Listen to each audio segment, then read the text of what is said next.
Hello guys, in this lesson we are going to check on the statistics free.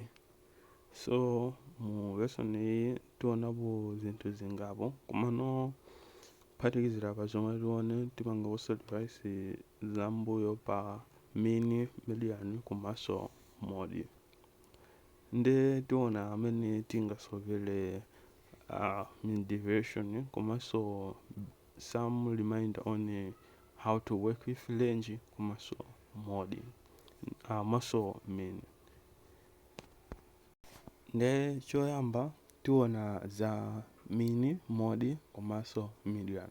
Kodi tikamati mean ndi chani, ndipo mu statistics mean imagwiritsidwa ntchito yanji, komanso tikamati mode imapanga chani mu statistics, komanso median kwenikweni kuti ndi chani. Nde izi ndi zambuyo komano tizoona mwapo ndi apo kuti tikamapitirira konzi zigwiritsidwa ntchito kwambiri ndoti unesa inokhala akumvetsetsa tili limodzi tikudziwa kuti chochitika ndi chani. Ndiyeno tiyamba ndi mean. So mean, kodi inu mukamva za mean mungayifotokoza kuti mean ndi chani kwenikweni. Okay, nde define it in your own terms, then you proceed kuti tione mean kwenikweni ndi chani. Nde ngati mwayipanga define bwino, it should be something like mean is the average of the data set in simple terms. Nkhani ndiyoti pa data yomwe tapatsidwa ija timayenera kupeza average yake, kuti which is the average of the data ndi yomwe timayitchula kuti mean in the statistics terms. So how do we find mean? Mean imapezeka popanga some data yomwe tapatsidwa ija ma values aja nkuwaphatikiza, then timapanga divide ndi kuti ma values aja alipo angati. For example, ngati pali ma values 5, ma values aja timayenera kuti taphatikize, then tikaphatikiza timapanga divide ndi 5 chifukwa alipo 5 kuti tipeze the final mean of those data or that data. Ndiye tintoneni chitsanzo ichi. Mu example iyi tili ndi 2, 4, 8 komanso 1. Nde alipo ma values 4. Ma values tiaphatikiza noti 2 phatikiza 4 phatikiza 8 phatikiza 1. Then answer tipanga divide by 4. Ndoti yomwe tipeze ndi yomwe tikuyitchula kuti mean. Nde apa tili ndi mode. Kodi iniyo mode mumati ndi chani? How do you define mode? Nde try it in your own terms again, then we proceed. Okay, so mode in simple terms the different as the value that appears most in the data set. Ndoti ungatopatsidwa data yosiyanasiyana, kaya muli ma values 100, kaya muli ma values 20, kaya ma values 5, nde umayang'ana kuti value iti yomwe yaoneka kangapo kuposera ma value ena onse ndi yomwe timayitchula kuti mode. For example, mu data yomwe tapatsidwa musi tili ndi 2578 257924. Tikati tione bwinobwino tipeza zoona zoti 2 wapangidwa lipiri kawiri, ma value ena onse alipo kamodzi. Ndoti 2 is the most appearing number in this data. Ndikuti 2 ndi mode yathu ya these values. Now, what about median? So tikakamba za median timakamba za middle number, which is tikati data yathu ija taipanga sort or taipanga arrange in ascending order or in descending order, starting from the lowest value to the highest value, or from the highest value to the lowest value, timakhala ndi number yapakati. Nde number yomwe ili pakati ija ndi yomwe timayitchula median, the middle number. Nde mu example yomwe ili musi tili ndi 11349. Data ndiyo tiyapangidwa arranged in from lowest to highest order. Nde tikati tione tipeza zoti value yomwe ili pakati ndi 3, ndoti 3 uja ndi amene ali median of this data. Ndi nthawi zonse mmene timapezera median ndi mmenemo. Ndi mmenemo ndi mmene tingapezere mean, mode komanso median given a linear data. When you say linear data, tanthauza kuti data yomwe yangopatsidwa ngati list, kungotipatsa list okay pali ma items awa ndi awa ndi awa, find the mean, find the mode, find the median. Ndi tikugwiritsa ntchito ma principles omwewo as we go in this statistics field. Nditi kukhulupirira zoti wina aliyense akudziwa how to solve mean, mode komanso median kugwiritsa ntchito mmene tafotokozera. Ndiye tipitirize.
So in this table tili ndi 3 data sets. Tili ndi data A, data B, data C. Data yayikidwa ma rows. Data A ndiomwe ili pamwamba pake pali 50 50 50 50 50 50 50 na 57 okhaokha. Data B tili ndi 42 45 46 50 52 56 59. Ndili ndi data set C yomwe ili ndi 34 37 49 53 57 59 61. Ndi tipanga measure dispersion on this data. When we are talking about dispersion, timakambaso za range. Range ndi kutalika kwa dataset yathu kuti from the lowest value kukafika pa highest value pali distance yochuluka bwanji. Then to find the range timapanga the highest value subtracting by the lowest value. So if you do pa dataset A chimodzimodzi, so the lowest is 50, the highest 50, and the range yake ndi 0 because 50 minus 50 is 0. Also you have to try it on dataset C on your own. Ndi now ku pari yomwe yofuna wambiri in this lesson, the actual mean deviation. Titaona no mene tingapangire solve mean, mene tingapangire solve mode komanso median, komanso taona range and what is dispersion of data. Then we move to mean deviation. Tigwiritsa ntchito ma details aja to solve mean deviation. Ndimangana ndigwiritsa ntchito this table yomwe ndi dataset A, dataset B, komanso C. Then to find the mean deviation, it's easy. We just subtract each value by its mean in the data set. Now, first of all, we have to find the mean of A. We have to find the mean of B. We have to find the mean of data set C. So if we solve that, we find that A has mean of 50, B has a mean of 50, and C has mean of 50. Remember, if you want to find the mean, it might now parigiriza amavalues onse yaja nikwabanga subtract by total count. Then parigiriza, for example, in A, all the 50s nikwabanga divide by how many are they? Depends 50. Njimodzi so madaseri endawo. Kumano aba zangu wesega zofana kumano not always kuti mean zikhala yofanana. Okay, let's move on. Nde mwangana nena tipanga subtract each value in data set A by 50, B each value by 50, C each value by 50. Nde tikati tipange subtract tipeza kunena zokuti mu A yuripatsa all zeros. Mu B yuripatsa negative 8, negative 5, negative 4, 0, 2, 6, and 9. Mu C yuripatsa negative 16, negative 13, negative 1, 5, 7, 9, 11. Then this is after subtraction. Then if you try kuti mavalues awawa mwapange add submit. For example, in A, if you submit all the values, muveza zoti ndi 0 answer. If you submit also zose mu B, answer so inoka so 0. If you submit all mu C, answer so inoka 0. Ngati sipezeka 0, then on your calculations ndoti palipo mwe palakwika. Ndazo so inovezeka 0. Then from there ano timapanga absolution of the values. My values aja tipeza absolute value yake. So we're not talking about absolute value. In simple terms, tingatangwana zoti each value mweli ya negativity sandwich kale ya positive. Nde mu A osa analima 0. Mu B tinali ndi negative 8 wakha positive 8. Tinali ndi negative 5 wakha positive 5. Tinali ndi negative 4 wakha positive 4. Mu C tinali negative 16 wakha positive 16. Tinali negative 13 wakha positive 13. Tinali negative 1 wakha positive 1. Ndoti mavalu onse tapangora kale absolute. Then kuchoka pamenepo mavalues omwe tapeza after absoluting timapanga mean. Ndefe we add mavalues onse aja ali mu A aja tapeza kuti answer yake ndi 0.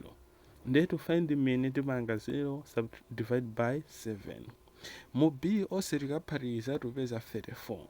Nde tipanga 34 divide by 7.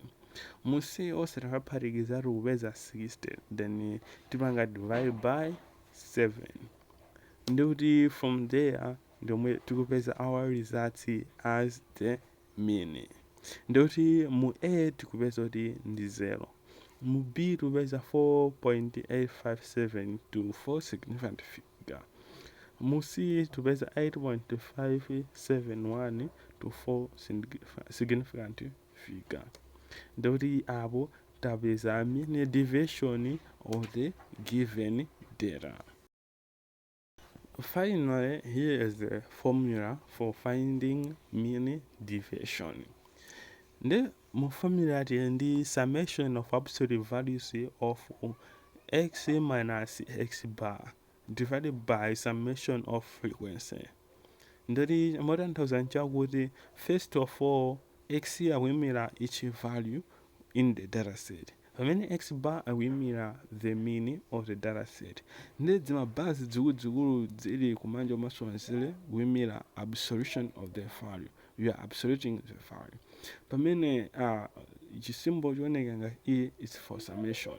Ndori umutanda zoti we add each values of absolute after subtracting each value by its mean. Then we subtract the result by using apa is the summation of the frequency kuti ma values onse aja alipo angati ndoti tikatero tipeza final result. Ndi mmene taisovera yonse ija kuti tifike apapa.